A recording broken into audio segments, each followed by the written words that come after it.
이번에는 전치사 중에서 장소를 지정한다고 먼저 이해하게 되는 at을 살펴봅니다.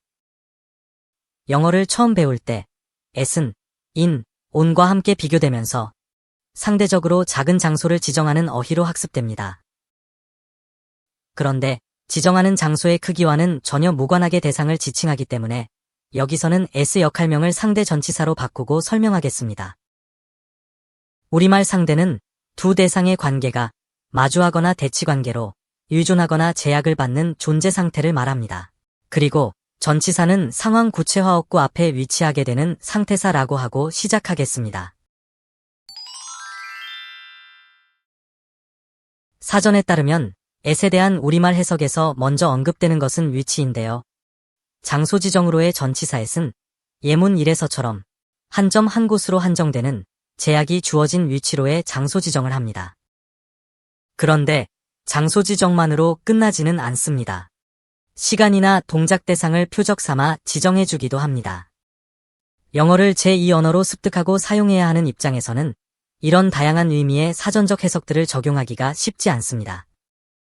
예문 5와 6에서는 at과 po에 따라 다르게 인지되는 것을 보면 이 전치사들이 가진 나름의 작용 개념으로 그만의 독특한 역할 기능을 해보이고 있다는 것이 됩니다.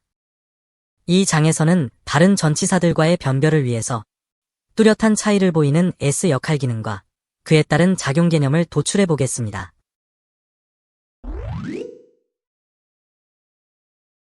본문 1과 같은 표현의 구문은 look 동사의 우리말 보다라는 해석을 적용하면 쉽게 이해되는 구문입니다. 그러나 우리말에서의 보다 동작은 보고자 하는 대상을 곧바로 지정하게 되는데 영어에서는 동사 look과 대상 hisback 사이에 at이 있습니다. 이것이 우리 언어에는 없는 s로의 전치 기능인데 우리말 조사, 을과는 같은 역할 기능일 수 없습니다. 우리말 가방을 보다라는 동작 표현에서 생각하면 보이는 대상이 목적어 위치에 있어야 합니다. 그렇지만 예문 1의 구조에서 보듯이 영어에는 전치사 at이 있기 때문에 우리말과 같지 않고 look 동사에 보이다 라는 의미를 적용하면 행위자인 주어가 수동자처럼 되고 맙니다. 따라서 s 역할 기능과 작용 개념 도출을 위해서는 먼저 영어식 사고를 해야 할 필요가 있으므로 이미 도출해본 look의 심층적 의미만을 가져다 적용해 보겠습니다. 사전에서 제공하는 의미인 보다, 보이다는 우리말 해석을 위한 표층적 의미이고 look의 심층적 의미인 모습을 드러나게 한다는 자동사와 타동사로 쓰인 모두의 경우를 만족시킬 수 있습니다. 동사 look의 목적어가 나타나지 않는 자동사의 구문에서도 같은 개념으로 이해할 수 있으므로 그 자신의 모습을 드러나게 한다 라는 의미를 적용해보면 예문 2에서처럼 인지하게 됩니다. 그러면 at은 무슨 의미로 무엇을 지정하고 있다고 보아야 하는 것일까요? 사전에서 제시하는 한 점으로의 장소만은 아닐 것입니다. 왜냐하면 hisback을 장소로 보기에는 무리가 있기 때문에 그렇습니다.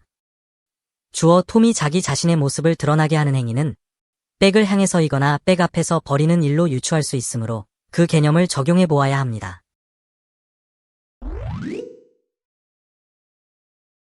동사 턴은 방향을 돌려놓는다 정도의 심층 개념이면 무난합니다. 심층적인 구문 구조로의 분석을 위해서는 턴 동사를 대상이 필요한 타동사로 간주해야만 하는데 타동사화된 동사 뒤에는 해당 대상이 주어져야 함은 자명합니다.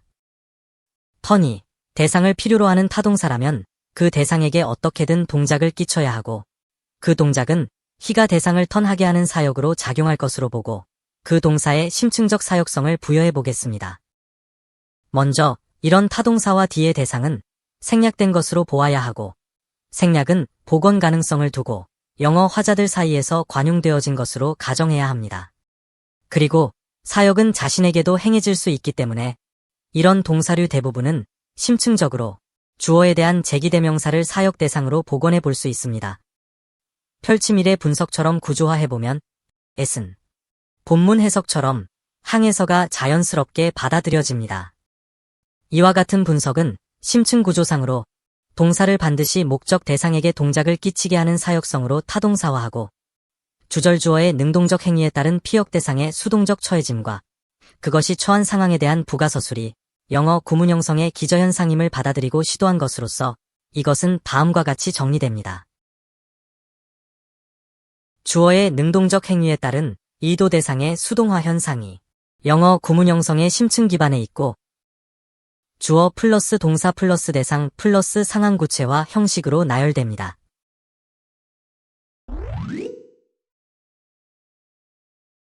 본문 3표현에서 발화된 동사 래프가 그 자체로 비웃는다 라는 의미를 드러내지는 않습니다. 전치 기능어 at과 결합하고 있을 경우라야 비로소 비웃는다 라는 의미 해석이 되어질 수 있는데 이에서 살펴본 at로의 향해서 라는 심층 의미만으로는 비웃는다 라는 의미가 성립되지 않습니다. 그래서 at에서 또 다른 의미를 찾아보아야 합니다. 예문 1의 표현에서는 강도가 곤봉에 맞았는지 여부에 대한 정보가 드러나지 않습니다. 단지 휘둘렀다는 표현만 한 것이기 때문입니다. 이것은 전치사의 시, 주어가 하는 동작의 표적을 지정해 주었다고 이해하게 하는데 본문 3에서의 동작 래프가 미를 표적 삼아 미소 짓는 동작이기 때문에 비웃는다 라는 의미가 되었다면 에세이에서 지정된 표적 대상은 어떤 관계 상태로 주어의 대상이 되는지 알아야 합니다. 예문 이 표현에 대한 해석의 편의를 위해 우리의 영어 사전은 개새들 공격하다라는 의미로 구동사화해 두고 있습니다. 게스 역할 기능과 그에 따른 심층적 작용 개념을 적용하면 이 구동사화를 이해하기가 쉬울 것입니다. get 동사는 주어가 대상인 자기 자신을 옮겨져 머물러 있게 하는 심층 사역을 하기 때문에 히 자신은 늘 아내를 표적 삼아 머물러 있다는 것이 됩니다. 또 예문 2에서의 우리말 해석이 공격한다인 점을 감안하면 아내를 상대로 늘 저지르는 구박행위를 연상할 수 있으므로 at은 어떤 대치 상태를 역할 기능의 한 요소로 가진 듯합니다. 그렇다고 해도 표적으로도 이해가 안 되는 부분이 있습니다.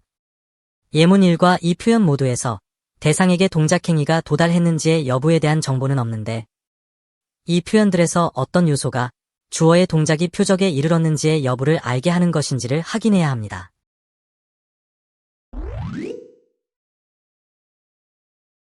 본문 4의 표현에서도 주어 행위의 목표물 바로 앞에 at을 전치시켜 지갑을 표적 대상으로 지정했습니다.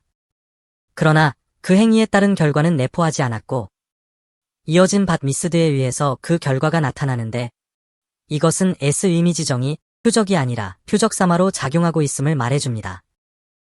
예문 1 표현은 스네치의 성공을 표현한 예입니다. 표현 1은 지갑을 가로채 가져갔음을 표현해야 하는 것이라서 지갑 앞에 표적 삼아라는 at 지정이 없음을 볼 수 있습니다. 다음은 대상이 구체적이지 않을 때를 보겠습니다.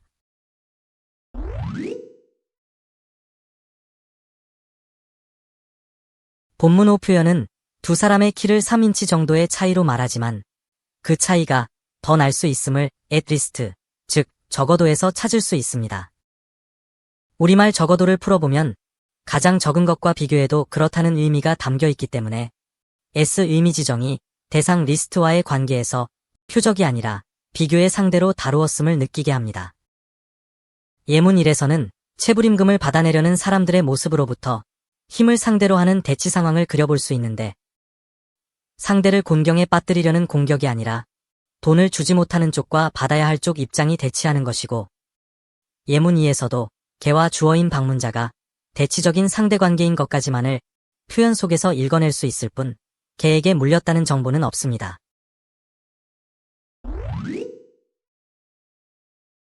본문 6 표현은 and 접속사 전후에서 목적어 미를 대상으로 하는 자동사와 타동사, 그리고 전치사의 유무에 따라 대조해 볼 수 있는 좋은 예문입니다.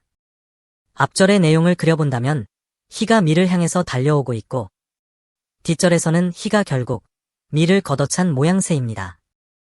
앞에서 생각해본 상대임을 적용해보면 그가 달려올 때는 킥하겠다는 것이 그가 달려온 이유이고 그가 달려오면서 겨냥한 상대는 미라는 말이 됩니다.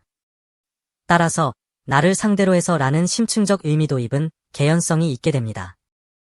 상대라는 단어를 사전에서 찾아보면 크게 두 가지로 풀이되어 있음을 볼 수 있는데 첫째는 서로 마주선 겨룸이고 둘째는 의존하거나 제약을 받는 존재함입니다. 이런 의미를 우리말에서 상대라는 단어로 사용하듯 영어 전치사에 또 거의 같은 의미가 적용되고 있음을 확인할 수 있습니다. 예문 1 표현에서 일한다 라는 의역이 가능한 것도 at이 상대로 해서 라는 의미로 개입하기 때문이라고 할 수 있는데 at이 제약이 내포된 의존 상태로에 상대하고 있음을 말해주는 것이 아니면 달리 그 의역의 근거를 찾을 수 없습니다.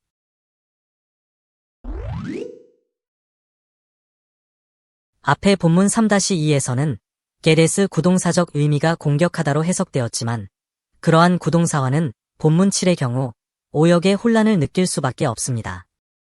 여기서는 공격하다와 같은 의미가 아니기 때문에 또 다른 우리말이 필요해집니다. 따라서 예문 1처럼 get의 작용 개념을 옮겨져 머물러 있게 한다로 받아들이고 심층적 구문 구조의 틀에 적용해 분석해보면 다음과 같은 의미로 드러납니다. it는 유추되는 상황을 지정하는 기능어입니다. 그 기능으로 get 동작의 심층적인 수동 상태를 유추적으로 지정한다고 보고 구조화한 펼침일의 분석을 수용하면 부가되는 전치사구도 같은 반복 상황으로 it의 지정을 받는 것으로 나눌 수 있습니다. 또 심층적인 생략 요소가 주어 I에 대한 제기대명사 myself라는 추정도 가능한데 앞에서 제시해본 예문들도 그렇고 대부분의 자동사 뒤의 주어에 대한 제기대명사의 복원은 이런 심층적 해석을 가능하게 하기 때문입니다. 그리고 주어가 전화를 할 때 힘은 전화상이기는 해도 주어 동작의 상대방이 되어주기에 충분하기 때문에 at은 상대가 되어주는 대상을 지정해주는 것이 됩니다.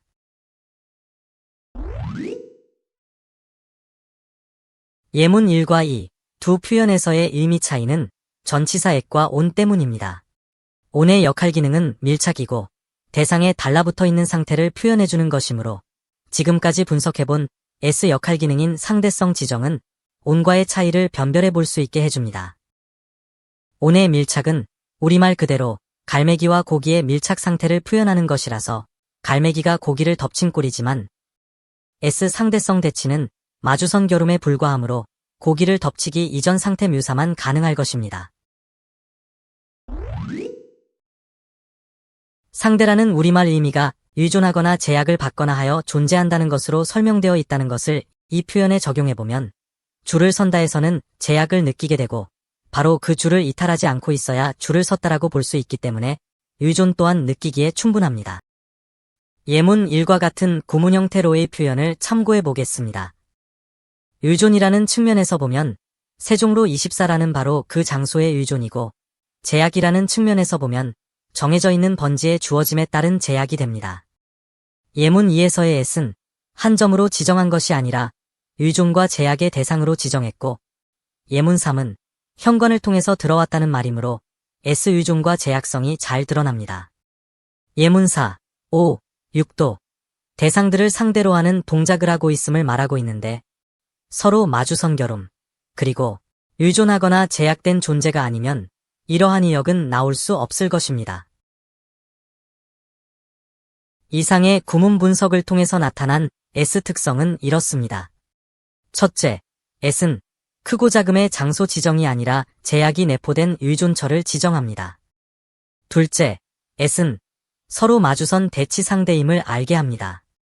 셋째, at 지정 대상은 주어가 동작할 때 상대함을 갖는 것으로 선택됩니다.